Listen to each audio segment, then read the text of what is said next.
Hello, I'm WBZ TV meteorologist Barry Burbank. Have your forecast for today, the weekend, and for the rest of the month of August. Well, today we had our first sunrise at 6:01. The earliest sunrise was 5:08 back in June, so we've lost about 53 minutes of morning daylight, and we've lost a lot more in the evening as well, to be exact, 53 minutes. So 106 minutes of daylight we've lost already, which is kind of depressing. We have a sunset today at 7:32. Our first 7 o'clock sunset, not too far away, it's September 12th. We'll wait a little bit longer for the first 6 o'clock sunset. That'll be on October 17th. For the pollen report, well, the main allergens are ragweed. Now that it's late into August, ragweed gets in the count, and that's very troublesome to a lot of folks. Sagebrush and nettle also included in those main allergens. And it looks like the levels of pollen over the next few days will be certainly mostly in the high range of the moderate area, but maybe dipping into the high zone from time to time. Well, we had more 90-degree weather this week, as you know, so that brought us up to 14 days in Boston of 90 degrees or higher, and that's exactly average for a year. But of course, you know what happened last year, and also in 2016, we had incredible numbers, 23 days last year. There is a chance we could get a couple of more days of 90 or higher, but it's not going to be happening in the month of August. We may have to dip into September, the first half of September, we may get a couple of days. We certainly had that last year when we had a very hot August. This August, the mean temperature departure is plus 2.9, but the next few days we'll have some blue squares in here, and that'll take that down. Compared to that to last August, when the last week of the month last year, August 2018, was incredibly hot. A lot of 90s in there for a lot of those days. That's not coming this week. Instead, we have nothing but refreshing air when these dew points are hanging in the low to no higher than mid-50s, so it's going to be crisp just about all week long. Air temperatures today will be in the lower 70s, ranging up to the mid and upper 70s as you get deeper inland, away from the ocean breeze, which will be running 8 to 16 miles an hour this afternoon.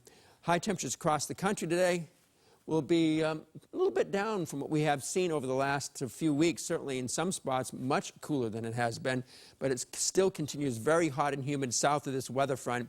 And there's a low pressure center near the south coast of Florida, which will be watched closely. I'll show you why in just a minute.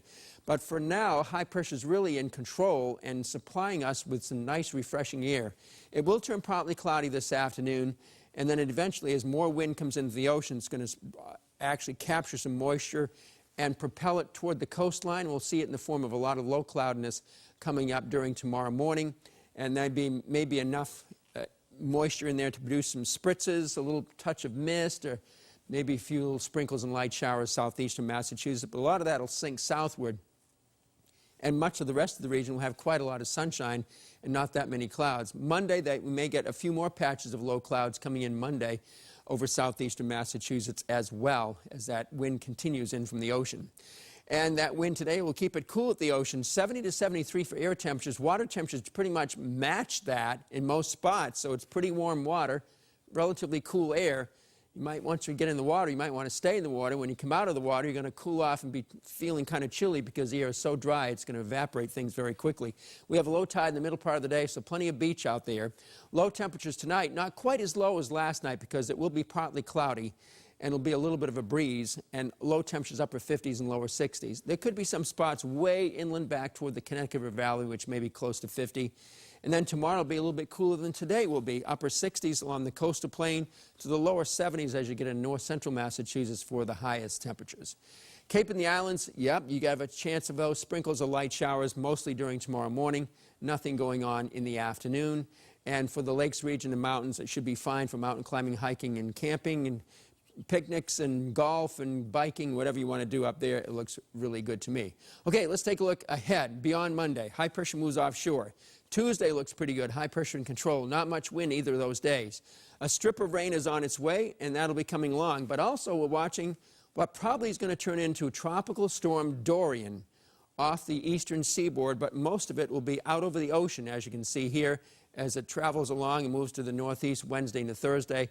This little narrowing band of showers will come in on Thursday, producing a little bit of rain here. I don't think it's going to be a big deal, as most of the energy will be tied up with Dorian out over the ocean. So high pressure is giving us some nice weather. Here it is for the next several days. This is crazy stuff. We don't usually get a long stretch of this kind of beautiful weather in August, but it's happening this time.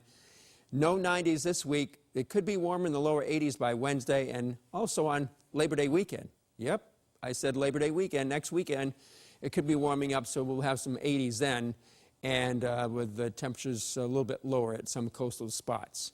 And that's your forecast for now. Have a nice weekend.